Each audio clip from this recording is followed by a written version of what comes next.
উপস্থিত আছেন গার্মেন্টস শ্রমিক সংহতি, নারী সংহতি, ছাত্র ফেডারেশন এবং গণসংহতির বিভিন্ন পর্যায়ের নেতৃবৃন্দ এবং সর্বোপরি গার্মেন্টস শ্রমিক সংহতির বিভিন্ন শাখার নেতা কর্মীগণ, আপনাদের সকলকে আমার পক্ষ থেকে এবং গণসংহতি আন্দোলন কেন্দ্রীয় কমিটির পক্ষ থেকে শুভেচ্ছা জানাই, সালাম জানাই। আসসালামু আলাইকুম। ইতিমধ্যে আজান কোথাও দিচ্ছে, আজকে জুমার দিন। আমি অত্যন্ত সংক্ষেপে বক্তব্য রাখব। প্রথম কথা হচ্ছে, গত 1 মে বর্তমান অন্তর্বর্তী সরকারের মাননীয় প্রধান উপদেষ্টা প্রফেসর ডক্টর মোহাম্মদ ইউনূস তিনি একটি শ্রমিক সমাবেশে প্রধান অতিথির বক্তব্যে বলছিলেন যে বাংলাদেশ একটা নতুন যাত্রা আছে। এই নতুন যাত্রায় যদি শ্রমিকদের অধিকার নিশ্চিত করা না যায়, তাহলে শ্রমিকদের যদি যুক্ত না করা যায়, তাহলে এই যাত্রা সম্পন্ন হবে না। আমরা ধন্যবাদ জানাই যে প্রফেসর মোহাম্মদ ইউনূস এই কথা বলেছেন, কিন্তু একই সাথে আমরা বলতে চাই এটা যেন কথার কথা না থাকে, এটা যেন নীতিতে প্রতিফলিত হয়। আজকে শ্রম সংস্কার কমিশন যে রিপোর্ট দিয়েছে, সেই রিপোর্ট দ্রুত রাজনৈতিক দল সহ বিভিন্ন অংশীজনদের মধ্যে আলোচনায় যাওয়া দরকার এবং তার মধ্যে যেগুলো সর্বসম্মত হয় দ্রুত সেই সংস্কার বাস্তবায়ন করা দরকার। শ্রমিকরা যদি নতুন বাংলাদেশের যাত্রায় তাদের গুরুত্বপূর্ণ অংশ না হয়, তাদের দাবি দেওয়া, তাদের অধিকার, তাদের মর্যাদা যদি সেখানে প্রতিষ্ঠা না করা হয়, তাহলে অভ্যুত্থানের সাথে বিশ্বাসঘাতকতা করা হবে। এই অভ্যুত্থান শ্রমিকের রক্তের উপর দাঁড়িয়ে আছে এবং এইটা খুব পরিষ্কার। অভ্যুত্থানের সূচনা হয়েছে ছাত্র আন্দোলনের মধ্য দিয়ে। এটা সবগুলো অভ্যুত্থানের ক্ষেত্রেও কম বেশি হয়তো সত্য বলা যাবে,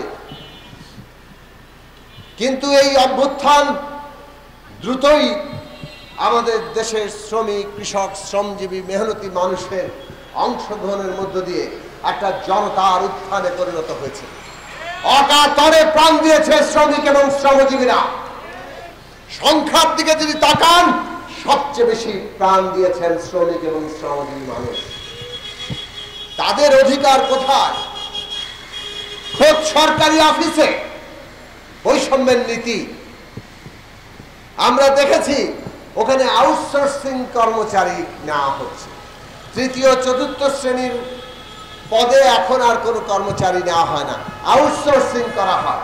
সেই আউটসোর্সিং কর্মচারীরা কি কর্মচারী না শ্রমিক, এই পরিচয় পর্যন্ত আজকে ঠিক হয় নাই। তারা কোনো শ্রম আইনের অধীনে আসে না। এই সরকারি অফিসে দৈনিক মজুরি ভিত্তিক শ্রমিক আছে, তারাও কি শ্রমিক না কর্মচারী তার কোনো সংজ্ঞা নাই, যার ফলে তারাও শ্রম আইনের মধ্যে আসে না। এদের না বেতন ঠিক মতো নির্দিষ্ট, কেননা ঠিকাদাররা এদের বেতন যা ঠিক করা আছে সেইটা তাদের কাছে পৌঁছায় না, যা ইচ্ছা তাই তাদেরকে দেয়।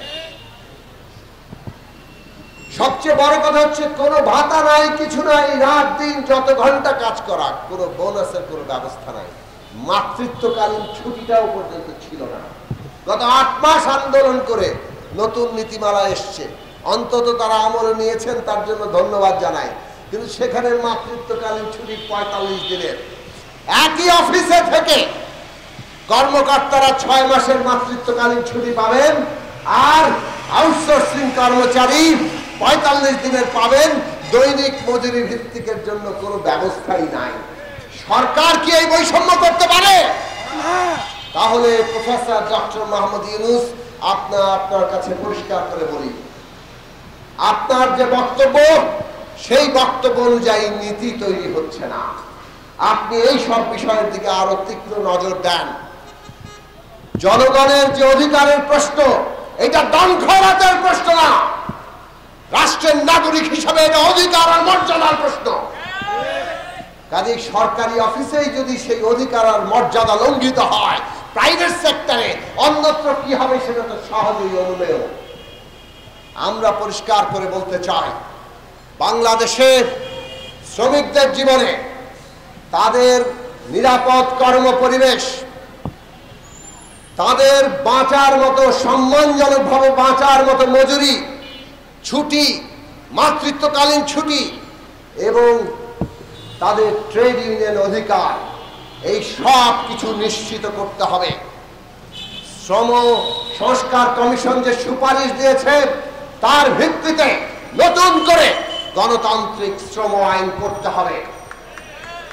এইটা এখন এমন অবস্থায় আছে যে যদি আমরা একটা গণতান্ত্রিক শ্রম আইন করতে না পারি, শ্রমিকদেরকে যে ঠকানোর ব্যবস্থা রাখা হয়েছে আইনের ফাঁক ফোকরে, সেইগুলি যদি অব্যাহত থাকে, আজকের যে বিশ্ব বাস্তবতা, বৈশ্বিক প্রতিযোগিতা এবং বিশ্ব ব্যবস্থার যে নানান রকম একটা রাজনীতি, সেই ফাঁকের মধ্যে আমরা পড়ে যাব। কারণ সারা দুনিয়ার বাণিজ্যের ক্ষেত্রে শ্রম আইন এখন অত্যন্ত গুরুত্বপূর্ণ উপাদান। শ্রম আইনকে যদি আন্তর্জাতিক মানদণ্ডের সাথে সামঞ্জস্যপূর্ণ না করতে পারি, তাহলে আন্তর্জাতিক বাণিজ্যে আমরা আর টিকতে পারব না। বাংলাদেশ এলডিসি গ্রাজুয়েশনের দিকে যাচ্ছে, আগামীকালই যাওয়া উচিত কিনা সেই নিয়ে তর্ক আছে। আমরা মনে করি এলডিসি গ্রাজুয়েশনের বিষয়টিকে আমাদের আরো সময় নিয়ে করা উচিত, কিন্তু শেষ পর্যন্ত এলডিসি গ্রাজুয়েশন কিন্তু করতেই হবে। একেবারে যাকে বলে লিস্ট ডেভেলপমেন্ট কান্ট্রি, নিম্নতম একটা উন্নতিশীল দেশ থেকে উন্নয়নশীল দেশে উন্নীত হওয়ার জন্য বাংলাদেশের যে অবস্থা, তাতে গণতান্ত্রিক শ্রম আইন ছাড়া বাংলাদেশ আন্তর্জাতিক বাণিজ্যে টিকতে পারবে না। অতএব মালিক শ্রেণীর সরকার, সমস্ত পলিসি মেকারদের আমরা বলতে চাই, আজকে বাংলাদেশে যদি একটা বিরাট সম্ভাবনার জায়গা থেকে আমরা আমাদের পুরো রাষ্ট্র, আমাদের অধিকার, আমাদের মর্যাদার প্রশ্নগুলোকে নতুন করে না ভাবি, তাহলে এই বাংলাদেশের উন্নতি আমরা নিশ্চিত করতে পারবো না। শ্রমিকের অধিকার না দিয়ে বাংলাদেশ আর এক পাও এগোতে পারবে না। কাজেই আপনারা শ্রমিক ভাই বোনেরা ঐক্যবদ্ধ হন, নিজেদের এমন ঐক্য গড়ে তুলুন যাতে সংগ্রামের মধ্য দিয়ে আমরা আমাদের দাবি আদায় করতে পারি। সংগ্রাম ছাড়া মনে রাখবেন কোনো দাবি আদায় হবে না। এমনকি এত বড় অভ্যুত্থানের পরেও লড়াই ছাড়া কিন্তু দাবি আদায় হচ্ছে না। এইটা বারবার মনে রাখবেন। যতক্ষণ আমরা লড়াই করছি ততক্ষণ আমরা জীবন্ত আছি, ততক্ষণ আমাদের সামনে ভবিষ্যৎ আছে। আজকের বাংলাদেশ আমরা 5ই আগস্টের পর থেকে শুরু থেকে পরিষ্কার করে বলছিলাম যে আমরা ফ্যাসিস্ট সরকারের পতন ঘটিয়েছি, এখন ফ্যাসিবাদী ব্যবস্থাকে বিদায় করে একটা গণতান্ত্রিক রাজনৈতিক ব্যবস্থা, একটা নতুন গণতান্ত্রিক রাজনৈতিকভাবে আনেন এবং তার উপরে সকল পরস্পর মুখোমুখি বিষয় নয়, 3 বিষয় একসাথে যাবে, 3টার পরিষ্কার রূপরেখা। আপনাদের সবাইকে ধন্যবাদ, সালাম, শুভেচ্ছা।